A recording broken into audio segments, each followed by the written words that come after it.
Welcome back to Find Your Fitness. I'm your host, Dr. Fitness.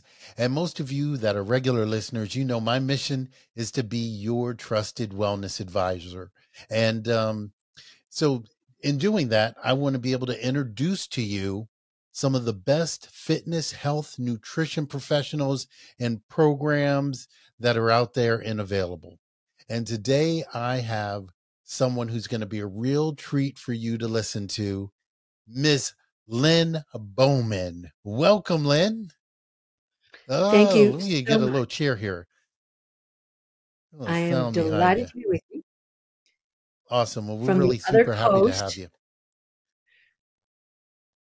You're Yep. 3 hours different. Yep. Yeah. So So, I've had time to prepare. so I want to really get into the really exciting life that you have had and continue to have. If you can give us a little background about who you are.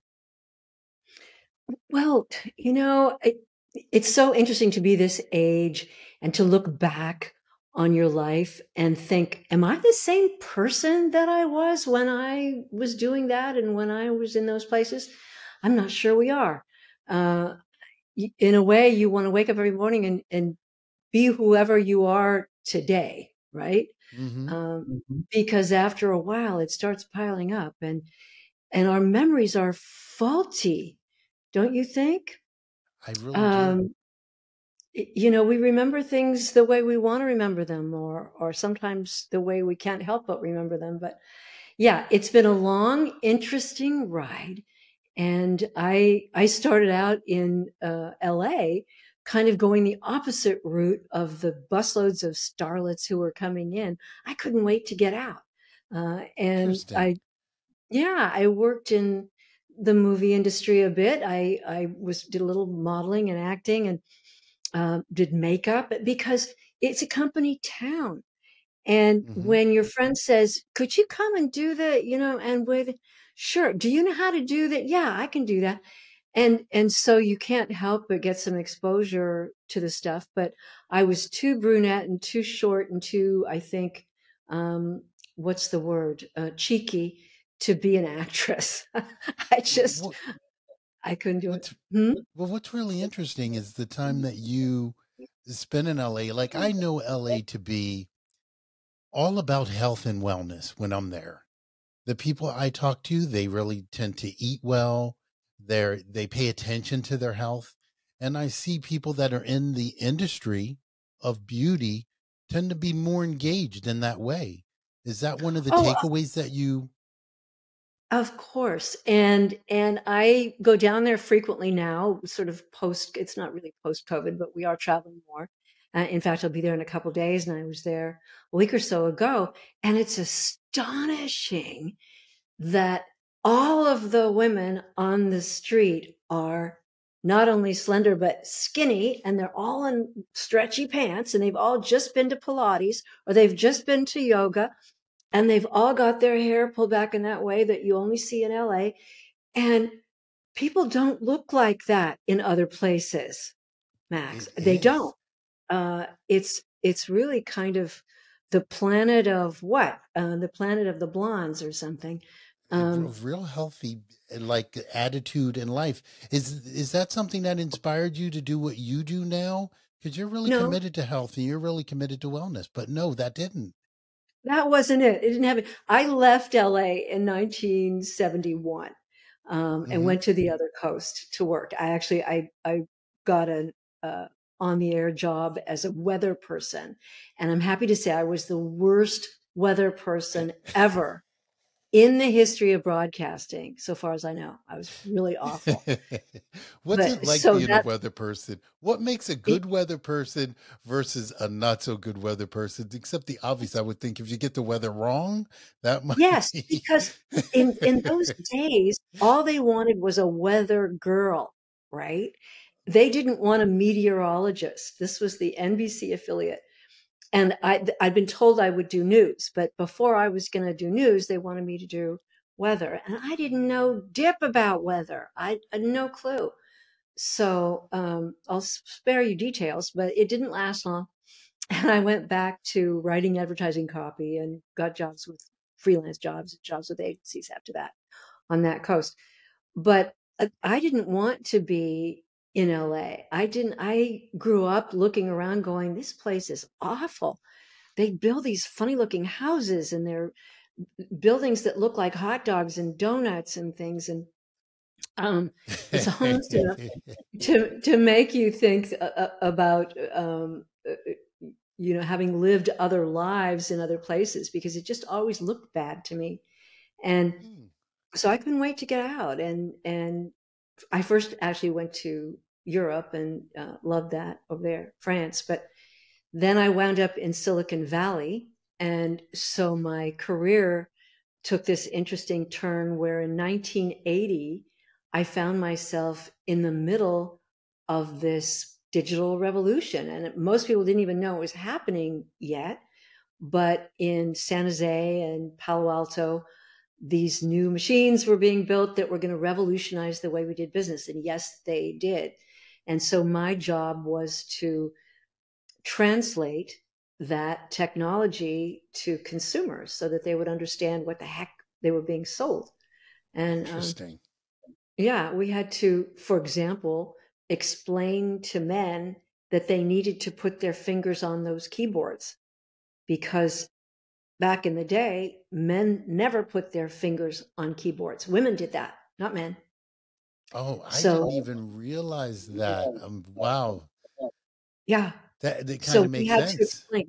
We had to tell him that it was manly and intelligent, you know, to have a Wow. keyboard. And Yeah. didn't take long that they discovered the power of the keyboard. But yeah, it was an interesting time and place to be. I'm sure there's another really fascinating book in there. I'm surprised that you just are not writing, and you have so many fascinating stories. You could just like, oh my God, do so many great books. And anything like a movie? I mean, have you thought about any of your Well, I stories? I love doing videos. And thank you for asking, because I think really my next projects are going to be Audible books. I did those two books with Deidre that I told you about, and Uh-huh. we did So some Audible listeners version. may not know that. So if we can go back, um, Okay. and tell them about the two books that you did with Deidre. Well, and I'm talking about Deidre Hall, Dr. Marlena Evans of Days of Our Lives. And I love that. It's just such a fun idea, isn't it? It's so silly, the soaps. And here she is, 5,000 episodes later, and all these years Unbelievable. later. But she and I did two books together and published them ourselves. And the first was Deidre Hall's Kitchen Closeup. And then the second one was Deidre Hall's How Does She Do It, which was more of a sort of beauty oriented, or it was a health and beauty book, because, and you and I have been talking about this in a couple of different ways. Beauty really is health. That's what it is. So those women on the street in Santa Monica and West Hollywood, what you're seeing are women who are maybe anorexic in many cases, but also very health conscious, um, in a way that people aren't in other parts of the country. I can still remember getting off a plane in Des Moines, Iowa, years and years and years ago, but I had never seen so many people who were large, very large, and sort of blue eyed people. um, they looked different. I had grown up in such a sort of interesting mix of people, very, very what metropolitan sort of Hmm. crazy mix of people in California that I loved, people from everywhere. And I had never been in the Midwest, where there were basically one kind of person and they were all kind of heavy. Um, so I yeah, had people that look different same. in LA. Oh, I'm sorry. I didn't want to interrupt. I had that same experience when I was brought up in New York. So from moving from New York down to the South, Oh, people yeah, were huge. I yeah. mean, morbidly obese. There were more morbidly obese people And when I moved to the South than I think I've ever seen in my life, like New York, it just wasn't as common No, as it was in and the there are South. easy explanations for that. One, in New York, people walk. Hmm. Um, Demographically, people are different. They eat differently. In the South, and my children were all born in North Carolina, so they have cousins there, and I've spent time there. And the children are brought up drinking soda and eating um, chicken nuggets, and it's kind of like the worst concentration of the things that are wrong with American cuisine, with American health, with American the sad American diet, the standard American diet is epitomized in the way people eat in the South. And Southern people are very, very culturally attached to their food. You know, barbecue and um, chicken and waffle, Biscuits, grits, grits. Yes, yeah, absolutely. barbecue bits, macaroni and cheese. Yes, and banana pudding and so many things that we can laugh about, which is a reason, by the way, that I put mac and cheese in my book because everybody loves mac and cheese, Oh right? my God, But this if you book. make Oh my it God, right, the name of the book is Brownies for Breakfast, and it may mhm, sound like it's not really geared towards anything healthy. And once you get it, you will find just the opposite is true. Yeah, oh wow, can you show us the cover? I I absolutely can. I've got it right here. Isn't that amazing? And there, brownies Oh my on the God. cover. But I wanted the book to be fun and approachable and simple, and I wanted to inspire folks to that eating healthy is delicious. It's better. It looks better. It smells better. It tastes better, and then you look better when you Oh eat wow. this way. Um, And you were saying that you had an actual macaroni and cheese recipe? oh yes, sir. Oh yes, and I don't know if I can turn to it quickly, but uh, there's one of my A favorites. donut, A yay. donut, 'cause, who doesn't love a pink donut with sprinkles on it? And you can make them. You bake them. You don't fry them. Um, here's summer squash casserole, which is that's a Southern thing. This is what it looks like before you actually cook it, but look at that beautiful color and all those veggies. And then it turns into this fabulous squishy casserole that you could take to any potluck and be very popular. Oh my God. Um, I love the pages of your book and I love how beautifully it's laid out. And the pictures really make me want to eat everything. I would eat the page. Those. Well, that's the idea. That's the whole idea. I wanna have and you know what? Here's one. This is talking about what to do with takeout to make takeout great. And Hmm. this is half of a shrimp burrito from my local taqueria that I love that makes wonderful fresh food, and I get it with no rice. And then I put it on top of chopped cabbage and put Mm. some on top of it is some red pepper soup that I always have in the fridge to use as a sauce, and then a little bit of cheese or vegan cheese on top. And there's a good Mm. meal, but it's takeout. Well, it looks delicious too. Nice. It's So how delicious. you can Yeah. actually transform food. So that's Yes. another really Yeah. good. Yeah. And, the inspiration for all this was because I was a single mom, 3 kids, never had any time or money, like most of America, right? Most Mhm. parents, they're stressed to the max. They don't have time. Oh, here's very, very good gelato that you make with 3 ingredients, super healthy, and your kids can make it and they will love it. But it's not That's all really desserts cool. in here. There's a lot of savory food. There's a lot of Ha- desserts though, now that I think about it, because I really did you love. teach your did you teach your kids how to cook? Was that part Did I of teach them? was that one You of the bet. things like oh yeah. Because we're not their servants. We're their teacher, and I think it's irresponsible not to teach your children how to fully participate in keeping your home. My kids Wow. cleaned, cooked, did anything that needed doing, pretty much, that a kid could be capable of doing. And kids love that. They love being competent. They love contributing. There's no downside to that. But you have to start early. Oh, here's the mac and cheese. That is great. I mean, It's a smaller that picture, but itself, I've made so many parents. Oh, the mac and cheese looks great. I meet so many parents that don't do that. And so the I kids are so know. ill-equipped that they don't know how to cook. They don't know how to prepare food. They go out No. into the world and they're kind of doomed to fast food failure. Well, and they're so busy trying to get them into the right college by getting them into the right preschool and then, going to Mandarin and going to violin and going to baseball and all these things and they're driving around. Then the kid suddenly goes to school and doesn't know how to wash clothes, how to organize anything, come on. You need to prepare your kids for life, not Mm. just school, right? And It's funny because in this really competitive environment we live in, and as a parent myself, I do understand how easily that can be missed. I really do.